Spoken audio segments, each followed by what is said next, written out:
talking about family is ridiculous because I'm sure that just like many of you guys have been trying to talk about family ever since you were a kid. You know, I'm one of those kids who was born in the time where our families were much more together and they were much more functional, you know, and we did have those gatherings. There did seem to be that closeness, but, you know, something happened. You know, things happened in between that soured those relationships, and there's been so much resistance to talk about those things. You know what I mean? And, you know, what's so ironic, too, is that so many of us have grown up in single parent, especially single mother households. This has not changed, and it is not exclusive to one side of the family or one area of the family or another. Nephews, cousins, you know, aunts, all type of stuff. You know what I mean? We were raised by single parents, single mothers, women who weaponized their people's emotions, or you know, the emotions and stuff of those around them, the things that they thought were valuable, and including the kids, including spending family time, including staying together. And when you ask the question of, well, hey, you know, what's up with what happened? What's up with the family? Nobody has an answer. Nobody wants to answer. Nobody wants to take accountability for anything. And then you wonder why, you know, we're in this state now where, you know, if you look around, our problems are not isolated to just, you know, one area of, you know, like I said, the world. Out here in the West, in the United States, you know, we have perpetuated an example that has permeated throughout the entire rest of the world. You know what I mean? I was just watching a video about an Igbo conference with the Nigerian people, and again, for them, it's the same thing. They've been dealing with the same types of things where, you know, we've been neglectful. Our parents, our predecessors have been so neglectful about sharing the stories of what has happened over the course of history. And you know, it's pretty interesting because, you know, at the end of the day, there is bound to be a lot of avoidance. There's bound to be a lot of negligence. There's bound to be a lot of things that are difficult to talk about, that people don't want to talk about. You know what I'm saying? And we get it. But, you know, on top of not talking about it, there's also been this, like I said, just rejection in general of even wanting to be, you know, around, wanting to even be, you know, together. And this is the example that our parents have set. You know what I mean? We see the issue. We see what the issue of not having our families has done to us. We've been seeing this from the very beginning. As kids, we saw that this was an issue. You know what I'm saying? And we talked about this. You know, so to say that, oh, it's such a big issue now, and you know, we have this identity problem, and you say, okay, well, social media has been the thing to now, you know, be the thing that we use to document our lives, to keep record of our lives. You know what I mean? Is you know, it's really no surprise, you know, and seeing how damaging it is, and seeing how we need to take back our identities and stuff like that. You know what I'm saying? Like, it's obvious. The question is just who, when, how are people going to grow up and begin to open up and have those conversations again? You know, we're more or less having to start anew, and try to make new identities, like I said, for ourselves. And you know, you've destroyed the black man. Like, you've torn the black man apart, or you've destroyed like common sense, like a sense of order. You've allowed people to sell you dreams that, you know, people care about what you're wearing and like how you look, you know what I'm saying, and what you have and all this type of stuff. And you know, I feel them to an extent. You know what I'm saying? It was an early situation, you know, or an earlier situation, and a lot of people were more vulnerable and things of that nature, and perhaps even too, things came so rapidly, they came so hard in terms of you know, the advertisements and all this type of stuff. There were so many people who were beginning to get into advertising in the 1960s. Do your research.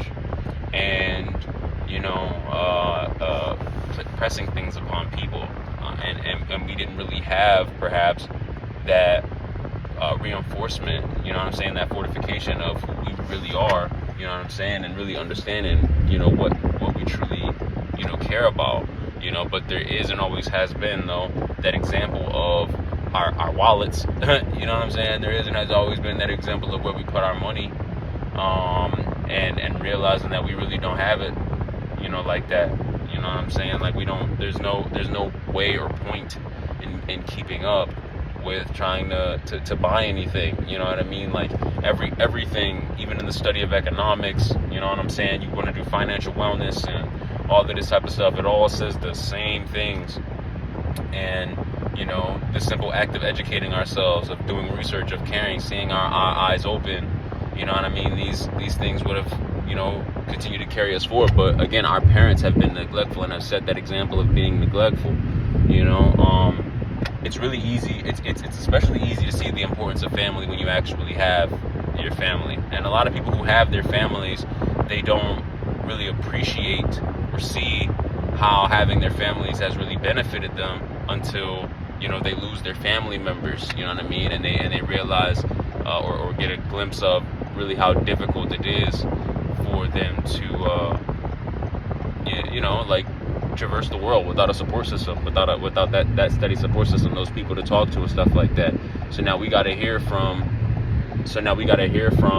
you know, people who've had their families talk about, you know, how much, you know, losing your family hurts, and, you know, all this type of stuff, you know, while so many of us are actually trying to rebuild our families or rebuild a sense of unification and sociality and stuff with our brothers and sisters, you know what I mean, and have been talking about this, you know. I want to talk about this critical issue that's talked about a lot between fathers and daughters, and they talk about this issue about how, you know, a daughter feels like her emotional needs aren't being met by her father and things of that nature, but, you know, dad has to work and he has to do what he has to do to supply for the family and all of this type of stuff. And, you know, she doesn't really see that. You know, she doesn't really care. On his end, he sees that she doesn't see that he has to do what he has to do in order for him to try to keep up this perception that the world revolves around her, or that, you know, he can supply everything and be Superman. And, you know, and she's just caught up in her perception that, you know, the world revolves around her and that he's Superman, or that her parents are Superman, that she deserves everything that she possibly wants.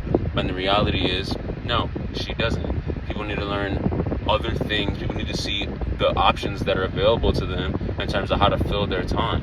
You know, daddy or the world, or men, people are not here to try to entertain you at every level of your life. You know, we have been so weak because we have raised our daughters to be so weak. We've raised our people to be so weak. You know what I'm saying? And believing that, oh, well, yeah, we can keep up. We can keep up. There's nothing to keep up about. You know what I mean?